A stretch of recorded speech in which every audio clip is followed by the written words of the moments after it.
Carlos, bom dia, subsecretário, tudo bem com o senhor? Bom dia, Patrícia. Tudo bem? Bom dia aos ouvintes da CBN, ao Adalberto, a Anne. Bom, a minha primeira pergunta é a respeito da idade. Já a partir de 14 anos é possível encontrar viciados em bets, em jogos tão novos e já tão dependentes? Sim, na verdade, os vícios, né, em jogos, nessas plataformas virtuais, de modo geral, ele tem atingido a todas as faixas etárias, sem distinção. Uhum. É possível diferenciar o vício em apostas de um adolescente de 14 anos e de um adulto? São jogos diferentes, plataformas diferentes? Há um perfil para cada idade? Geralmente os mais jovens, né, os adolescentes, né, a fase mais juvenil, digamos assim, eles têm uma atuação mais direcionada a um tipo de jogo, né, enquanto que outras pessoas, isso vai variando, né, cada grupo etário ali opta mais por um ou por outro tipo. Uhum. Vamos falar um pouco sobre esse programa do governo do estado para estender a mão para ajudar as pessoas que estão nesse vício da ludopatia, né? Esse vício dos jogos online, das apostas online. Como é que vai ser o funcionamento dele? Nós hoje temos o programa Rede Abraço, que é um programa do governo do estado, que já existe há cerca de 12 anos, né? Que atende pessoas com problemas de vícios em álcool e outras drogas. Uhum. E agora, a partir dessa semana, nós estamos ampliando o escopo do programa, estamos acrescentando uma nova linha de cuidado, que é esse cuidado e tratamento para as pessoas que estão enfrentando o vício, né, em jogos, bets, games, enfim. Então, a partir de agora, dessa semana, né, desde segunda-feira, qualquer pessoa que esteja vivenciando essa problemática, ela pode procurar o nosso serviço, né, em um dos 3 CAADs, que são os centros da Rede Abraço. Nós temos um aqui no centro de Vitória, temos um em Linhares, que atende a região norte, e outro em Cachoeiro do Itapemirim, que atende a região sul.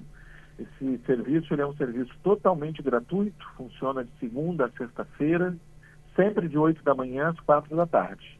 Então as pessoas podem chegar, não precisa de agendamento. Se tiver encaminhamento, a gente atende. Se não tiver, a gente atende também. É importante destacar isso, né? Que não há essa necessidade de um agendamento. É um serviço de porta aberta. A equipe é multidisciplinar, tem médico, enfermeiro, tratamento individualizado. Existe diferença nessas faixas etárias e também no tipo de vício? Como é que funciona isso, Carlos? O protocolo básico de atendimento inicial, ele é o mesmo, né? Nós temos Uhum. uma equipe multidisciplinar, composta por profissionais de enfermagem, assistentes sociais, psicólogos e médicos.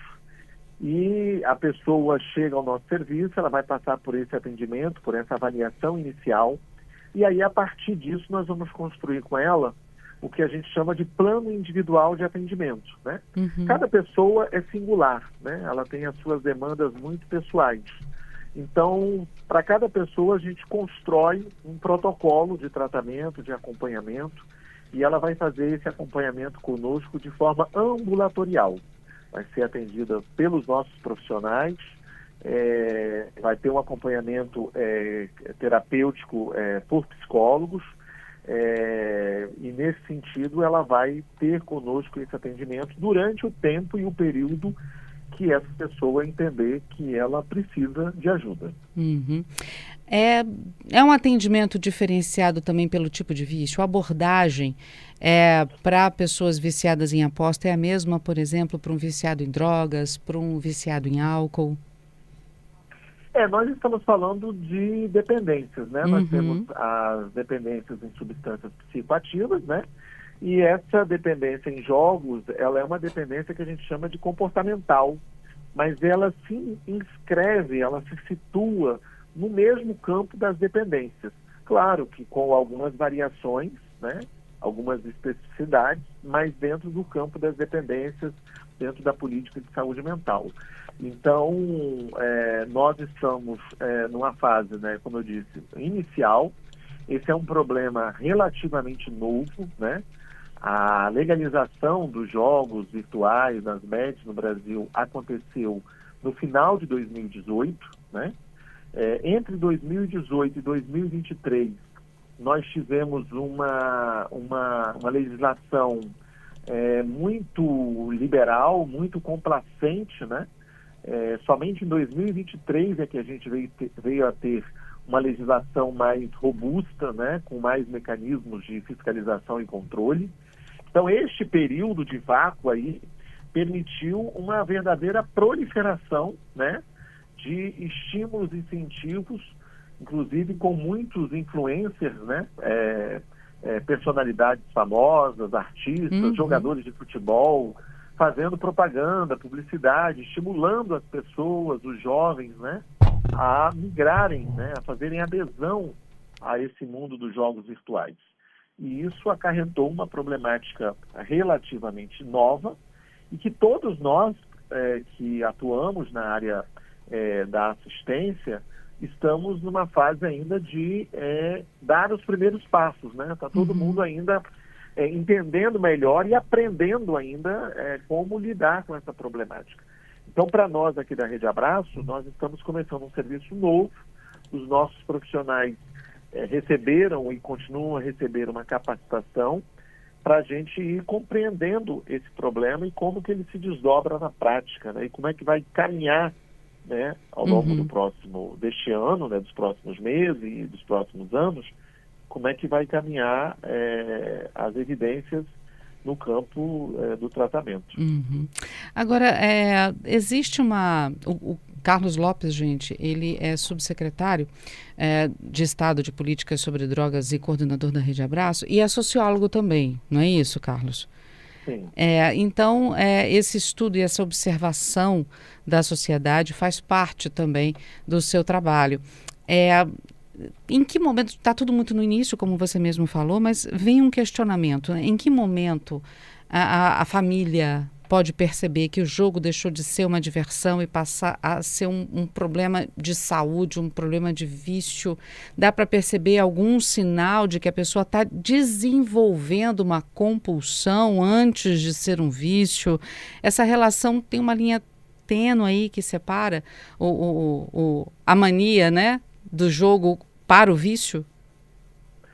A literatura, né, que a gente tem disponível, inclusive as normativas do SUS nacional, elas apontam para 3 dimensões que nos permitem identificar quando, de fato, isso já virou um problema, né? A primeira delas é a dimensão emocional, que é quando a pessoa começa a apresentar mudanças de humor, irritação, ansiedade, insônia, né? Quando a pessoa ela começa a usar o jogo, né, para criar sentimentos negativos, né? Então, isso é uma das dimensões que a gente chama de dimensão emocional. Nós temos uma segunda dimensão, que é a dimensão social e financeira, né? Que é quando as pessoas já começam a fazer endividamento, empréstimos, começam a vender bens, né? Começa a ter conflitos familiares, problemas no trabalho, né? Então, quando a questão já passa a atingir o aspecto financeiro da vida da pessoa ou a comprometer, né, as finanças do contexto familiar, então a gente chama isso de dimensão sociofinanceira. E uma terceira dimensão é a comportamental, propriamente dita, né? Que é quando os indivíduos já têm dificuldade de controlar o seu próprio tempo, né? Quando elas se veem o tempo todo tendo que jogar, mesmo às vezes não querendo jogar, mas aquilo é mais forte que ela, né? As pessoas às vezes começam a omitir informações da sua família, dos pais, dos cônjuges, né? Até mesmo a mentir mesmo, né? Então isso já é o que a gente já identifica como uma dimensão que já afeta o comportamento da pessoa. Então, em resumo, essas 3 dimensões, né, emocional, social, financeira e comportamental, é onde você pode perceber indícios, né, de que, de fato, o jogo já virou um problema na vida da pessoa. Pois é, e aí isso afeta não só quem joga, mas afeta também diretamente a família que está em volta, né? Você falou muitas vezes de vender bens, no caso dos adultos, mas os adolescentes podem vender coisas suas para poder esconder da família o que está vivendo. O convívio social fica difícil, né? Não só no núcleo familiar, mas também com amigos, colégios, escola, faculdade, trabalho. Ele percebe em que momento que isso está afetando a vida dele, ou uma pessoa que acaba viciada não tem noção disso? Então, isso é nesse momento que a gente tem uma aproximação grande, né, com a problemática do uso de álcool e drogas. Porque, na maioria das vezes, e na medida em que isso se agrava, tende a resvalar as consequências para além do indivíduo, né? Uhum. Isso começa a afetar a sua família, isso começa a afetar a sua relação com o trabalho, isso começa a trazer uma série de prejuízos, tanto de ordem pessoal como financeira, para essas pessoas. Alguns indivíduos conseguem perceber, né, quando isso de fato se torna um problema. O que ocorre é que, às vezes, percebendo, elas não conseguem parar, né, sem ajuda profissional. Uhum. E outras pessoas, às vezes, essa ficha não cai, né? Então, às vezes, o indivíduo ele não consegue perceber que isso já virou um problema, ele está tão imerso naquele problema que ele não consegue perceber. Neste contexto, a família ela pode ajudar, né, quando o indivíduo se permite. E no nosso programa Rede Abraço, nós também oferecemos suporte e orientação para a família. Mesmo quando o indivíduo não queira se tratar, ou mesmo quando ele não tem ainda essa tomada de consciência dessa problemática, a família pode procurar o nosso serviço, que nós daremos orientação, suporte, de modo que a família entenda a melhor forma possível, né, de lidar com esse problema, de como enfrentar essa realidade. Uma questão curiosa é que sobre o encaminhamento médico que não precisa, ou seja, a família pode procurar primeiro por ajuda e até a própria pessoa, nesse momento em que alguns percebem, podem bater na porta e pedir ajuda. Muitas vezes é a família que vai primeiro ou é a própria pessoa viciada em jogos, em apostas? Olha só, eu não tenho esse indicador ainda para te dizer, porque nós começamos esse atendimento anteontem, né, nessa semana. No caso da drogadição e do alcoolismo, nós temos um quantitativo bom de famílias que nos procuram, mas ainda é maior a quantidade de pessoas que vivem diretamente o problema, né, de pessoas com a dependência química. Então ainda não dá para eu dizer se esse padrão, como é que ele vai se repetir ou não na problemática de vícios em jogos. Uhum. Bom, para quem está ouvindo a gente, para alguém que começou a identificar por esses sinais que você reforçou, que tem alguém na família ou que ele próprio está próximo de um sofrimento por conta do vício, ou já vivendo esse sofrimento, como buscar ajuda, por onde começa? Faz uma reflexão para depois chegar até a Rede Abraço, tem que passar, você já falou que pode bater direto, né? Mas é importante passar por uma rede, uma unidade de saúde municipal primeiro.